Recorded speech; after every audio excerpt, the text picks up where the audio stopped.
Okay, you're very welcome back to the 9 till noon show. Now, as you would have known, if you're listening regularly, over the last number of weeks, we've been speaking...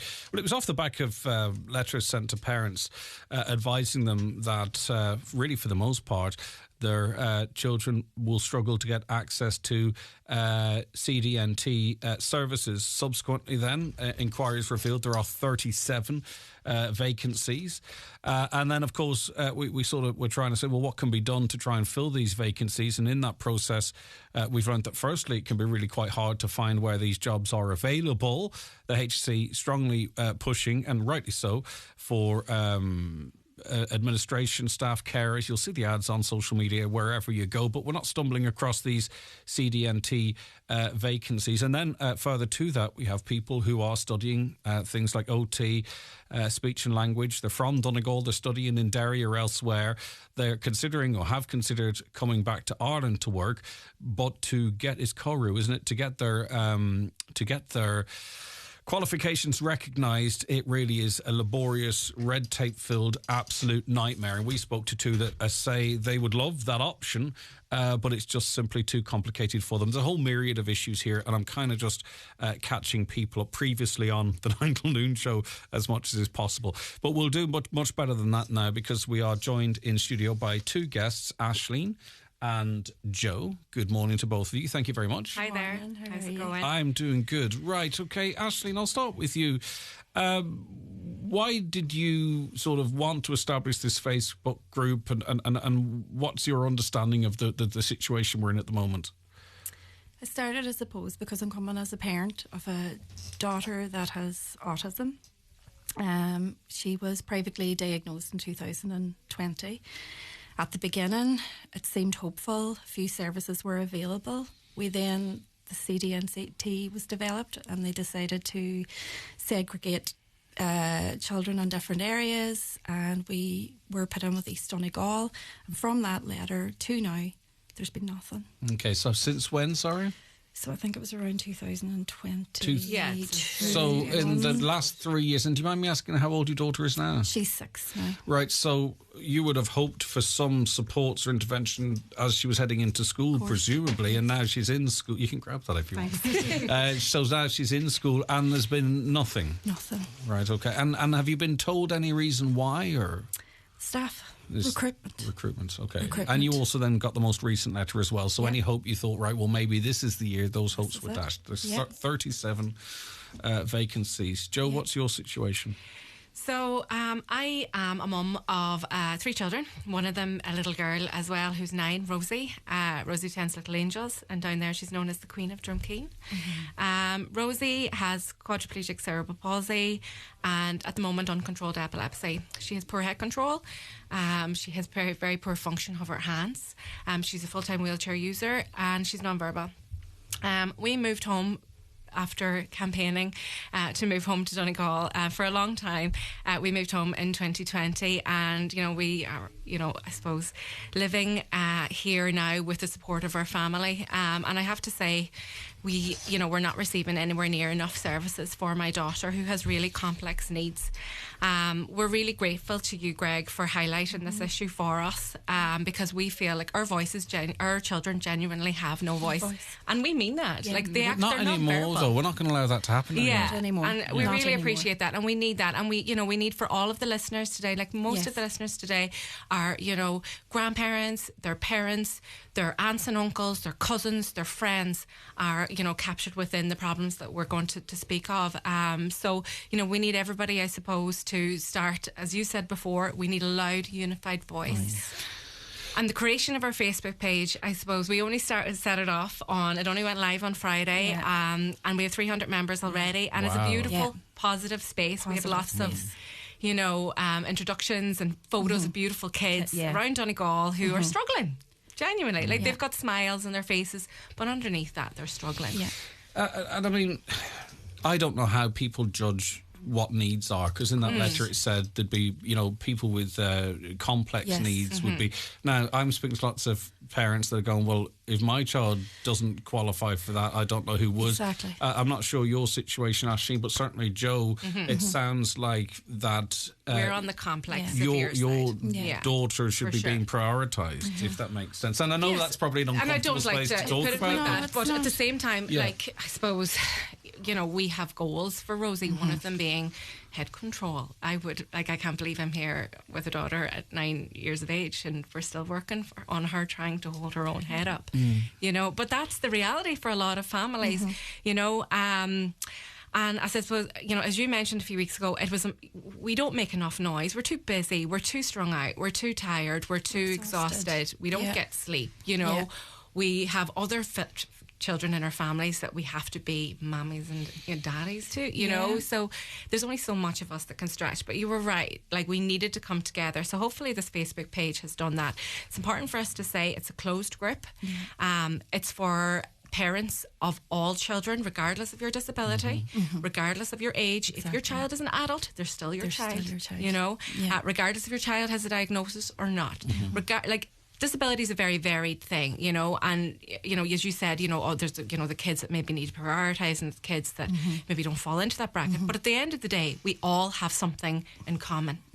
And that's that we're not getting enough. We're being ignored. And parents shouldn't feel like they have to jockey for position. We want everyone to be... absolutely but not. already what you have achieved, excuse me, is a united voice of 300 people. Yes. Now, that's a big difference to you writing a letter to a TD. Exactly. You already, you've a group that you're representing 300, and hopefully from conversations like this, that will grow. That starts to become hard to ignore. Especially coming into elections. And even if we're talking CDNT, there are probably around 1,100 kids captured under CDNT in Donegal, and that's just CDNT. You've got primary care, kids with difficulties, kids with challenges. You've got adult children that are in adult services. So I suppose this is our rally call, Greg, to get people behind us, to get people engaged with us.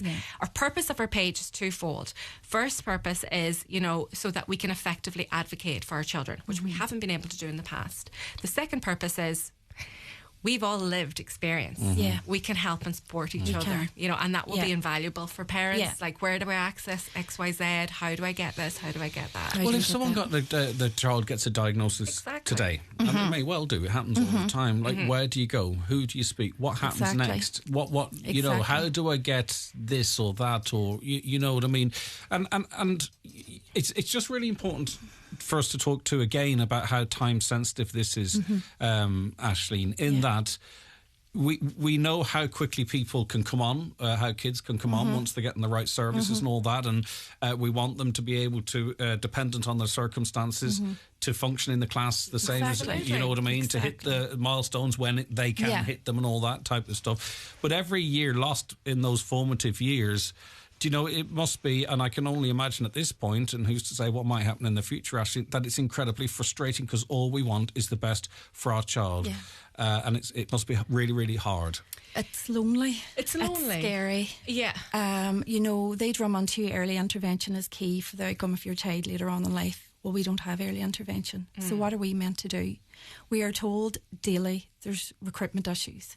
That's not going to help my child now. No. So what's the solution? Think outside the box here.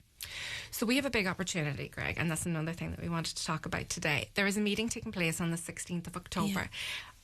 Aisling, myself, and another friend of ours, Lisa, who's listening today and who can't be here because of caring responsibilities. Lisa and ourselves, we're aware of a meeting taking place between our elected TDs and HSE management on the 16th of October in Letterkenny. As far as we're concerned, we feel like that meeting is a waste of time unless our kids' voices are heard. Okay? So what we're going to be doing is we're going to be surveying parents. Those surveys will start going out tomorrow. They're going to go out mainly through a Facebook page, but if there are parents out there, and this is to all the listeners, if you know of somebody out there whose child is in CDNT and they are frustrated with the services, please ask them to get in touch with us either through Facebook or through our Gmail, our email, which is snpndonegal@gmail.com. I'll repeat that later, because I'm not needed here at all. No, you're not. Don't think I am either. Do you want to go for coffee? We'll leave her. We'll come back in a couple of hours. Just push that red button. Will you? Do you know what? I love it. I love it because it's so we're passionate. But it's so powerful. Do you know what I mean? And it's the ship's being steered, and and I think it's fantastic. Let me tell you about this survey, and this is a really important point that we want to get across today. And you mentioned recruitment a lot. This survey is going to have two main focuses. The first one is, where do you live? First of all, what CDNT team do you fall under? What do you need, and what are you getting? That's point one. We pretty much, the HSE, I feel, know that. Yeah. But the second point is even more important. We're talking about recruitment, but it's not just recruitment, Greg. Staff engagement is at an all-time low in the HSE with CDNTs.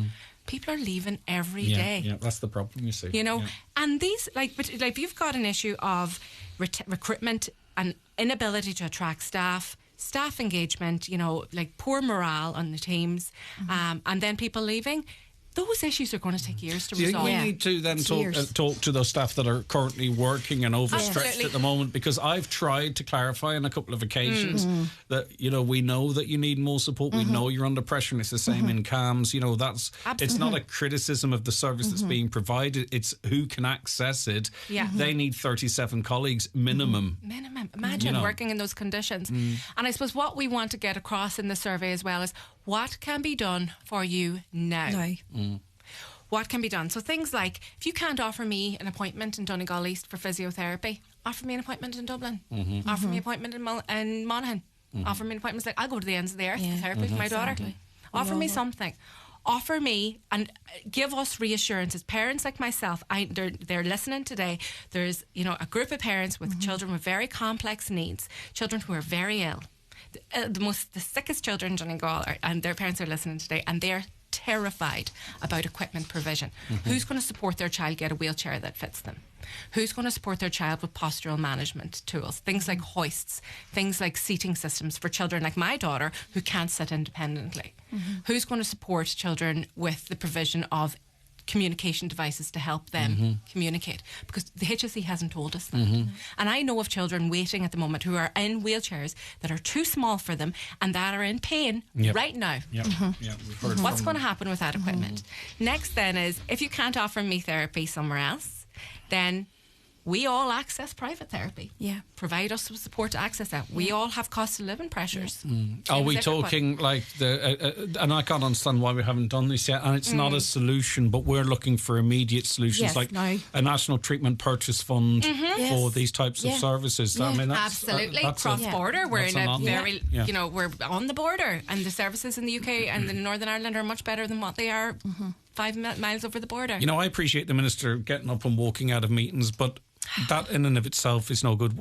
We know what the problems are in terms of recruitment, the red tape, the panels, the annual panels, all this kind of stuff. We know what's going on now. What we need is someone to say, right, okay, they've woken up to what's going on now, and we need to do something about it. Exactly. Because it's our kids now, isn't it? Yeah, exactly. Exactly. And that's why we've had steam at the moment. So at that meeting, we want to provide good, quality, valid, quantitative data for that meeting to say, these are the needs. These are what our parents are saying will help their children now. Because we need our elected representatives to sit up and start listening to us.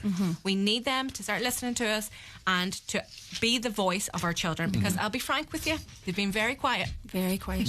They've been very quiet. Very quiet. So we really do. But everyone's fighting their individual battles, you see, and where do you find the space? Where do you find the space? Because the fight's been taken from a lot of people. There's people who've been at this for years. That's where we're at. Absolutely. Of course, it's exhausting. Caroline, do you have that statement from the Minister again on that? It's. I'll tell you what it is. It's alphabet soup, but I just want to reference it. Right, carry on. So now the people are coming in here, and I actually getting a sense of comments that. A fire is being lit. Has to be. If you get where I'm coming from, where's the link? What can we do? We need help now. Yeah. I'm sort of getting that. Oh my word! What's this long? There's an essay for you to read there. Yeah. Right. The Minister is aware of the challenges in recruiting for the disability sector. However, she's encouraged by the efforts currently in community healthcare, Cavan, Donegal, Leitrim and Monaghan to bolster teams. Again, though, you see, we don't see any evidence of that. And what we're starting to do now is say, right, don't say stuff to us we know is not true. Yeah. What we actually really need now is proper answers, because we know what the problem is here. Yeah. We can see with our own faces what recruitment looks like. Yeah, absolutely. We have, we were speaking to a couple of women who are being actively courted by the NHS. Yes. Through their course, they're absolutely. trained for free in Derry. Yeah. Trained for free. Yeah. What are we doing? Nothing. What we're not even. It's not like in other situations where people study here and then leave. They're actually just leaving. They're just leaving. And they can't come back with No. their qualifications. And that's our fear. The short term, there's nothing happening short term, there's nothing happening medium term, and there's nothing happening long term. And look, if you look at the CEO results a few weeks ago, Greg, for physiotherapy, you were talking over 550 points. Those class sizes are tiny. So we're not even trying to increase capacity long term here. CDNTs are trying to attract new graduates into CDNTs posts by developing contacts and links with training colleges and supporting clinical education placements. Well, as far as I'm aware, there's a couple of students, and fair play to them. I think it might be speech and language. They're studying in the ATU just down the road from here. They're already associated to another area outside of Donegal. So again, So stop we've lost feeding us stuff. Yes. Do you know what I mean? Give us solutions. Yes. Right. Okay. So the let's go through this again, because this is really important, and a lot of people are very interested in this. So the Facebook page has now been established, Yes. and it's a closed Facebook group for obvious reasons. And you know what? It's not just part of this. I think just that networking, that support, that advice, that you get me, you understand exactly what I'm Exactly. going through is just invaluable. Yeah. So we're going to link it obviously across all of our socials. Brilliant, thank you. But what's it called? It's called the Special Needs Parents Network Donegal. Yeah. Okay. It's a Facebook group, so you send a request to Yes. join. And look, there are parents out there, the families out there that don't engage with Facebook or social media. That's totally fine. But we also have an email address, where you can access our survey. We really need as many responses to the As we survey can. to get the best quality data Yeah. and to get our voices as loud as we possibly can. So, so our Gmail page is, our Gmail account is snpndonegal@gmail.com. The other thing, Greg, that we didn't mention, just in terms of solutions and things that possibly the HSE can do for us short term, is we have a crisis in CDNTs in black and white. It's so depressing to see it officially in black and white. We've known it for years, but now we've got an actual piece of documentation to prove it. Why are they not redeploying staff from other areas and incentivising? Because we know that when the CDNTs were created and when primary care and CDNTs were split, they actually incentivised therapists to move out of CDNTs, out of disability and into primary care. So why can't we reverse that and get that talent back? It's an immediate crisis, Aisling. Immediate. Do you know, this is and all the time, because parents are feeling like that's 3 years I've lost, that's 4 years I've lost, Yeah. that's 5 years we've lost. Yeah. And then you're looking, I mean, one mum was talking to me about just a simple verbal interaction that she'd waited for so long to get, and that come off the back of three now it's not going to work like that for everyone, but 3 speech and language sessions, and then that was it. There was nothing there, and then the child regressed there afterwards. So that was how quickly in their case that child responded to it. So listen, if you're out there, and some might say it's easy for me to say, but we never know what's in front of us either, but if you're out there and you feel tired and jaded because you're going through this, just get the energy together to join this group. Yeah, absolutely. And then go through the posts and then see how you feel, and then see if you're invigorated, and then if you see, right, I am not alone. Yeah. We've got a united voice here. Absolutely. There's loads of work to be done. There's loads of possibility here. Like, we have a respite crisis in Donegal. We have parents who, they're not looking after their own health because they can't. They have no one to care for their kids or their adult children who have disabilities. We have, in terms of school support. We've no skill support. Yeah, we've no There's skill nothing. support. There's nothing. And that can, I know they don't have the staff to offer us one-to-one services, but there's other ways of offering services. Group therapies, workshops, get out to the schools, get out to creches. Yeah. Give us the information. There is no information. Whenever my daughter was diagnosed, I gave them the report. There was nothing. I didn't know who to talk to, who was my main contact, who any email addresses, what preschools was there, what creches was involved, what schools I could send her to. Yeah. And how I've muddled through for so long is chatting to other parents. Yeah. A buddy system even, develop a buddy system for other parents. This is a scary time. Yeah, and you see, the thing that really troubles me too, and it's been proven, this is not anecdotal, and I know there are people struggling would welcome a tax break, right? But the majority of workers who are middling, right, who are able to pay the bills, they don't really want a £5 for a week extra. They want plans like this put in place. They want services. They want the hospital services. They want the CALM services, and not throw money at a problem, because that doesn't do it. It's like find out what the problem is and come up with a solution. Yeah. That's all we want. We don't, you know what I mean? We don't. We're not. Now these are costed and they're funded. So why? Yeah. So one needs to say. And this is it. You know, I mean, like we talk about costed and funding. Like if you look at a physiotherapist, the HSE salary grades are free for anyone to look at. They're from a physiotherapist with the HSE can earn somewhere between 37,500 to 64,000. Mm-hmm. If you look at even Donegal East, we have no physiotherapists. That money is sitting there, and it's not being spent. You know, and you have families who are breaking, or even redirected into other initiatives. Short term. Yeah, we need that's other initiatives here. If you can't offer us one-to-one, give us something else. Absolutely, you need to give us something. Sorry, not sorry is not an answer. Anymore. Rosie's a lucky wee girl to have a mummy like this. Great speaker, very clear in what they want. Well done to her, and hope all goes well for them. Well, all's going to go well now, because there's a movement. There's a movement ongoing. So we're not anyone sitting on their hands, because everyone's hands are busy. And you talked about respite, and every year I do, and it's so important, the Carers Week, right? You know, I understand that. But I sit here and I talk to people about the events that are coming up, and the amount of people who are carers that can't get to these events because they have no respite. Exactly. It's just... And I think there's an irony here. We're all like, this event in Letterkenny, this event in Buncroft. People can't go because they can't get 5 minutes. Yeah. And do you know what I mean? And they need that. It's down to being an equality issue as well. Like it is an equality issue. Like my daughter needs all the support that she can get in order to be able to participate in life the same way other children do. And it's like those parents, you know, like as carers, we deserve equality. We deserve equal access. And we're not getting it. I mean, there's no spare jobs in the Dáil. I can guarantee you that. there's no well, listen, there are 837 parliamentary assistant vacancies. There's going to be some elections coming up soon. So I'm excited to hear from all of our local representatives. I'm very excited to hear from them, because they've been so quiet. Very quiet. You know, with some exceptions. There's one independent politician in Donegal who has been super. You know, I'm not going to mention any names, but he has been super. He always responds personally. And he has done stellar work, particularly in the area of adult disability, where there have been some major scandals in Donegal. Well, let's turn a page. As you say, you know, we're not singling anyone out, praising anyone. People might not know who you're on about. Let's turn a page and say, right, okay, now there's something new happening here. And now answer the phone calls. Now chase up the emails. Now raise it in the Dáil. Okay. Joe, Aisling, thank you very much indeed. But before we go, one more time, and we're going to share it across our socials. As I say, I know people are tired and people are jaded and people are stressed, but this might help to at least get involved, and you can see yourself what's going to happen. So the Facebook group is a closed Facebook group. You can request to join it. It is, I wish someone had written it so I didn't have to. Special Needs Parents Donegal Special Needs Parents Donegal Network Group. And the Gmail is snpndonegal@gmail.com. Well done, Aisling. Well done, Joe.